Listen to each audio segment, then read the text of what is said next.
नमस्कार, समाचार बुंदेलखंड में आपका स्वागत है। रुख करते हैं झांसी की खबरों पर। यदि स्मरण में भगवान न रहे तो अमृत भी कमजोर पड़ जाता है। श्रीमद् भागवत कथा की चौथे दिन सुनाई गई समुद्र मंथन समय श्री रामचरित व योगेश्वर श्री कृष्ण के प्राकट्य की कथा।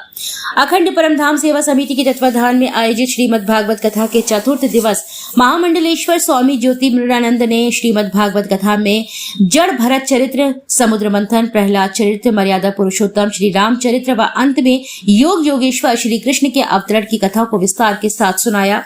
उन्होंने समुद्र मंथन में अमृत पीकर भी देवताओं के कमजोर पड़ने की कथा सुनाते हुए कहा कि यदि स्मरण में भगवान न रहे तो अमृत भी कमजोर पड़ जाता है। भगवान के अवतरण का बताते हुए कहा कि जब जब धर्म की हानि होती है और पापियों का अत्याचार बढ़ जाता है, तब धर्म की पुनर्स्थापना के लिए ईश्वर को अवतार लेना पड़ता है।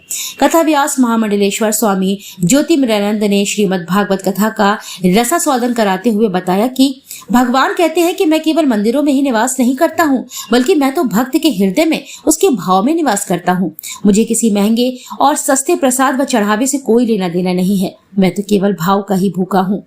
मनवंतर की व्याख्या करते हुए उन्होंने बताया कि भगवान वेद व्यास जी ने भविष्य की भी व्याख्या कर दी। उन्होंने महर्षि कर्दम के तप बल व वैज्ञानिकता की पराकाष्ठा को विश्लेषित करते हुए बताया कि उन्होंने मन की गति से चलने वाले विमान का आविष्कार कर दिया है। स्वामी जी ने चंद्रयान 3 की सफलता के लिए इसरो के वैज्ञानिकों को शुभकामनाएं देते हुए खूब सराहा। उन्होंने कहा कि पूरे विश्व में भारत को विश्व गुरु बनाने का काम मोदी कर रहे हैं। उन्होंने संतों की महिमा का गान करते हुए योगी आदित्यनाथ का उदाहरण दिया। कहा कि उन्हें बुलडोजर बाबा कहते हैं। काशी विश्वनाथ में आनंद छाया हुआ है, मथुरा तक सब ठीक कर दिया जाएगा। उन्होंने कहा कि कलयुग में बुलडोजर बाबा अतदाइयों को जमीन में गाड़ रहे हैं। जब कोई अन्य धर्म प्रभाव में आता है तो वे सनातन को समाप्त करना चाहता है। मानवता का विरोधी हो सकता है, किंतु केवल सनातन संस्कृति की परंपरा के अनुसार सबका साथ, सबका विकास, सबका विश्वास और सबका प्रयास मोदी लेकर चल रहे हैं। उन्होंने कहा कि प्रधानमंत्री मोदी व मुख्यमंत्री योगी के कारण हम श्री राम मंदिर निर्माण अपनी आंखों से देख पा रहे हैं। उन्होंने मोदी का विश्व का उभरता हुआ नेतृत्व बताया। उन्होंने गज गजेंद्र और ग्राह की कथा सुनाई। यह भी बताया कि किस प्रकार भगवान विष्णु ने गजेंद्र की करुण व भावपूर्ण पुकार को सुनकर उसको बचाने के लिए एक क्षण का भी समय नहीं लगाया। हाथी की कथा से हमें उपदेश मिलता है कि संसार के प्रति मनुष्य की आसक्ति तालाब है। ग्रह कोई और नहीं बल्कि काल है और ईश्वर का स्मरण हमें इस संसार के आवागमन से मुक्त कर सकता है। उन्होंने कहा कि यदि स्मरण में भगवान न रहे तो अमृत भी कमजोर पड़ जाता है। कथा व्यास ने भगवान वामन अवतार व राजा बलि की कथा भी सुनाई। आज की कथा के अंत में उन्होंने योग योगेश्वर श्री कृष्ण के अवतरण की कथा सुनाई। श्रद्धालुओं ने प्रभु के प्राकट्य उत्सव को धूमधाम से मनाते हुए खूब बधाइयां गाई और जमकर नाचे।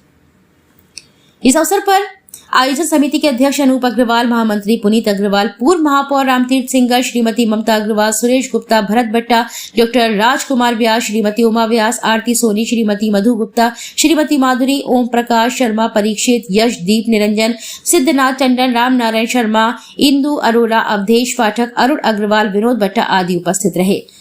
युग पुरुष महामंडलेश्वर स्वामी परमानंद भी ओंकारेश्वर से पहुंचे कथा स्थल। युग पुरुष महामंडलेश्वर स्वामी परमानंद भी ओंकारेश्वर से कथा स्थल पहुंचे। उन्होंने बताया कि अयोध्या, वाराणसी, महाकालेश्वर और अब ओंकारेश्वर भी सुंदर बन रहा है। बाबा रामदेव ने योग को जनमानस तक पहुंचाया। भगवान शंकराचार्य जी ने धर्म का प्रचार विश्व में किया, वही हम कर रहे हैं। उपलब्ध है 750 स्क्वायर फीट में डबल स्टोरी होम, जिसमें आपको मिलेगा 5 room, 2 kitchen, 2 toilet, balcony, porch, front end back side, well maintain road, JDA approved, negotiable price 50 lakh. Address है जावेद अनवर, सीपी मनीष इलेक्ट्रॉनिक वाली लेन में, आर्य समाज मंदिर के पास, सीपी बाजार, झांसी। Contact number 8299006312।